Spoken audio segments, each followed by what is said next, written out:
É muito comum na clínica psicanalítica dos dias de hoje, né, que as questões do amor sejam questões trazidas constantemente.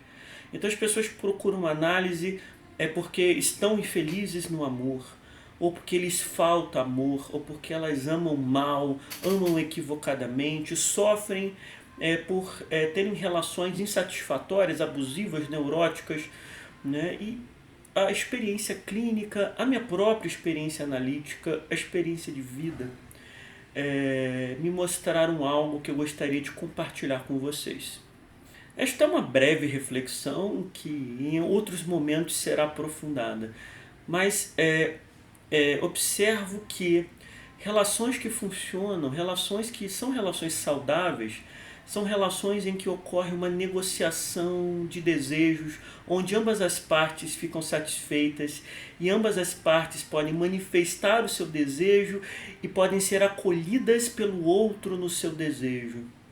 Então é quando o desejo de um se casa com o desejo do outro e não há uma violência ou uma imposição de desejos. Né?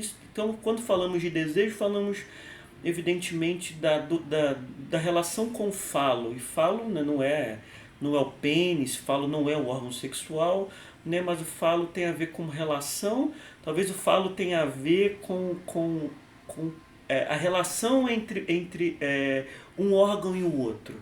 Né? Ou seja, é a relação entre um desejo e o outro, é onde está o falo, né? É onde se situa o falo. Então o falo se trata de uma relação e o falo também tem a ver com poder. Então quando pensamos nesse sentido, queremos dizer o seguinte: quando numa relação o outro mostra o seu falo, ou seja, expõe o seu desejo, e o outro a partir disso se recolhe ou se castra, ou se autocastra, ou é castrado, isso não vai dar certo. Isso não costuma dar certo. Em alguns momentos, né, as pessoas querem exigir do outro um amor castrado, um amor onde somente o seu desejo possa ser manifesto e realizado. Então eles realizam ou exigem a castração do outro. É claro que vão encontrar pessoas que se submetem a isso, que se submetem a esse processo de castração do seu desejo. Mas isso não costuma dar certo por muito tempo. Em algum momento, aquele que castrou o outro, ou obrigou o outro a se castrar, parece exigir cada vez mais a ausência do falo, ou seja, passa a exigir uma castração cada vez maior, inclusive na ausência do falo.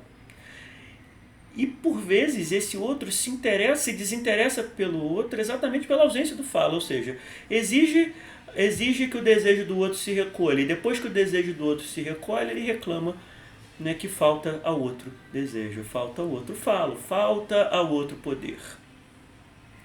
E o outro lado que se recolhe, que se castra, ou que é castrado, ou se autocastra, é muito comum que crie ressentimento.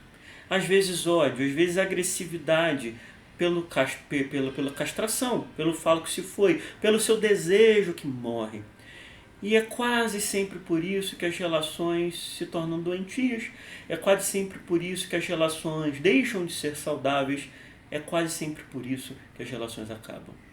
Então é fundamental para que um relacionamento a dois, ou a três, ou a quatro, né, dê certo, é fundamental que haja uma negociação de desejos.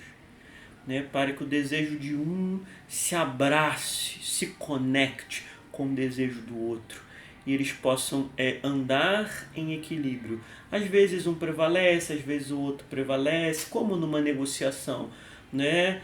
Abre-se mão um pouquinho daqui, abre-se mão um pouquinho dali para que todo mundo fique feliz. E assim o amor prevalece. Então, para concluir, a arte de amar é uma arte de negociação de desejos.